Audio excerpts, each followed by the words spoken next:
देखिए 500 स्टेट हम लोग जीतेंगे, भारतीय जनता पार्टी का परचम फहराएगा और आदरणीय मोदी जी के नेतृत्व में हम लोग अग्रिम बधाई, मतलब इस बात को कहूँगा आपके माध्यम से कि मोदी जी के नेतृत्व में जो भी कार्य हो रहा है बखूबी बहुत अच्छा जैसे लगता है कि हम लोगों को, मैं इस बात को कहता हूँ कि हिंदुस्तान स्वर्गलोक है, अफ्रीका नरकलोक है और अमेरिका पाताल लोक है। तो हम स्वर्ग लोक के लिए काम कर रहे हैं और राम राज्य के लिए स्थापना के लिए व्यवस्था बना रहे हैं। अच्छा, खास तौर पे देखा जाए तो इंडिया गठबंधन ये कह रहा है कि भाजपा को एकदम सफाया कर देंगे हम लोग। देखिए इंडिया गठबंधन जो है 420 लोगों का गठबंधन है। इन्होंने जो धन खजाना जो लूटा है प्रदेश का और देश का, वो खजाना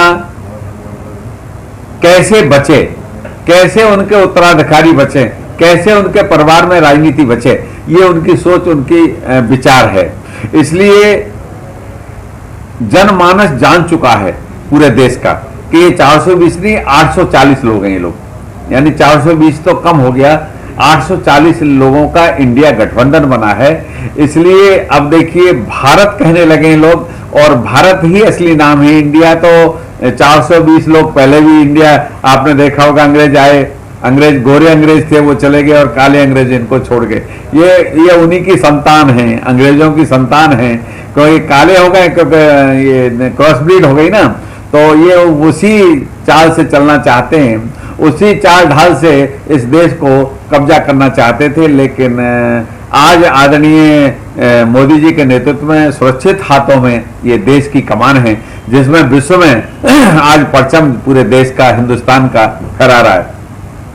इसलिए फहरा रहा है कि आपने देखा होगा कि कभी अमेरिका के राष्ट्रपति होते थे, आज आदरणीय हमारे देश के प्रधानमंत्री।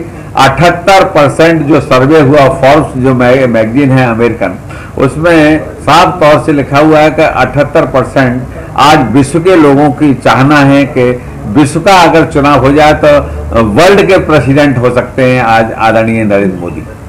और प्रदेश के हमारे मुखिया आदरणीय योगी जी पूरे भारत में नंबर 1 के मुख्यमंत्री स्थापित हुए।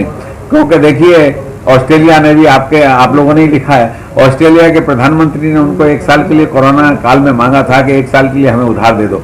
तो ये आप सबकी बदौलत है, क्योंकि आपका लोकतंत्र में चौथा स्थान है, पत्रकारिता भी आप सबकी बदौलत। ये दोनों अवतार के रूप में हैं, जैसे भगवान राम भगवान कृष्ण अवतार हुए थे, वैसे ही ये समाज के, ये कलयुग के अवतार हैं आदरणीय मोदी जी और आदरणीय योगी जी। इन लोगों ने अवतार के रूप में अपने लिए नहीं जीते, ये समाज के हित में जीते हैं, देश के हित में जीते हैं, प्रदेश के हित में जीते हैं। इनका सोच और ये भावना है। अच्छा, विपक्ष यह आरोप लगाता है कि विकास नहीं हुआ, जबकि मोदी जी आपकी सरकार के पीछे तमाम विकास हुए हैं, तो कहाँ तक जीते हैं? देखिए विपक्ष को तो कुछ ना कुछ कहना है, विपक्ष के पास कोई काम छोड़ा नहीं है, इस कारण विपक्ष को कुछ ना कुछ बातें उन्हें कहनी पड़ती हैं। आपके माध्यम से आप लोग भी कभी कभी छाप देते। मैं उनसे पूछना चाहता हूँ 840 लोगों से कि आपने इस 50 साल 60 साल में क्या किया, ये जरा बता दो। आपने लूट खसोट, 2G स्पेक्ट्रम घोटाला, चारा घोटाला, तुमने ऐसे सब काम किए हैं जो शर्मनाक है। इनको तो मैं बता रहा हूँ कि जनता को वोट न देके इनका तो बहिष्कार करना चाहिए, ये कहीं जनमानस में उतर न पाए। क्योंकि जब से आदरणीय मोदी जी, जब से आदरणीय योगी जी उत्तर प्रदेश में और देश में मोदी जी स्थापित हुए हैं, तब से विश्व में हिंदुस्तान को जानने लगे।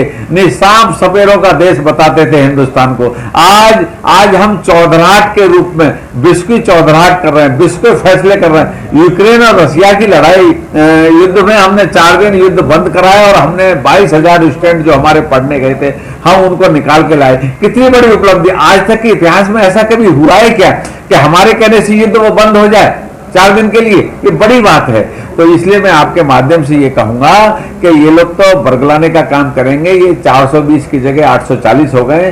840 अपनी संपत्ति को बचाना चाहते हैं, अपने बच्चों का नेतृत्व को बचाना चाहते हैं, अपने बच्चों को प्रधानमंत्री, अपने बच्चों को MP, सांसद, विधायक बनाना चाहते हैं। क्योंकि वो 840 के रूप में इन लोगों ने जो धन कमाया है और दिन में डाका जो डाला है इन्होंने खजाने में है, उसको कैसे भी बचाना चाहते हैं। इनकी सोच और इनकी भावना है। सर 2024 के लोकसभा चुनाव में कितना लक्ष्य है बीजेपी का उत्तर प्रदेश से? देखिए, उत्तर प्रदेश में 80 की 80 सीट जीतेंगे आदरणीय, क्योंकि आदरणीय मोदी जी भी हमारे सांसद हैं यहाँ से, बनारस से, काशी विश्वनाथ से, और आदरणीय हमारे योगी जी 24 घंटे काम कर ही रहे हैं, तो दोनों ही प्रोधा हमारे देश के लिए, प्रदेश के लिए काम कर रहे हैं। 80 की 80 सीट हम जीतेंगे बखूबी, कोई रोक नहीं पाएगा। अच्छा, आपके विभाग में श्रम में खासतौर पर क्या क्या योजनाएं विशेष तौर पर है? मेरे विभाग में 2,65,000, हमने लास्ट टर्म में 2,65,000 कन्याओं का विवाह किया है। 2,65,000 में मैं आपको बड़ा एक महत्वपूर्ण बताना चाहता हूं, हमसे कह देते हैं लोग मुसलमान विरोधी हैं, हमने 65,000 मुस्लिम कन्याओं का विवाह किया है। 65,000 मुस्लिम कन्याओं का, गरीब कन्याओं का। हमने वाल्मीकि से लेकर ब्राह्मण तक कोई भी जाति पंथ धर्म का कोई भी हो व्यक्ति, वो गरीब है, और जिसमें 75,000 रुपए सामूहिक विवाह में हम लोगों ने दिए हैं। और इस योजना में आदरणीय योगी जी की घोषणा है कि 5 लाख गरीब कन्याओं का हम विवाह करेंगे, हाथ पीले करेंगे। हमारे प्रदेश में जो गरीब की कन्या है वो योगी जी की कन्या है, क्योंकि उसमें योगी जी बखूबी बैठते हैं, हमारे सारे मंत्री बैठते हैं, कलेक्टर आपने देखा होगा, कलेक्टर और एसएसपी कहीं बारात में जा पाते हैं, लेकिन उस समूह में सारे सामूहिक विवाह में सभी लोग सम्मिलित होते हैं।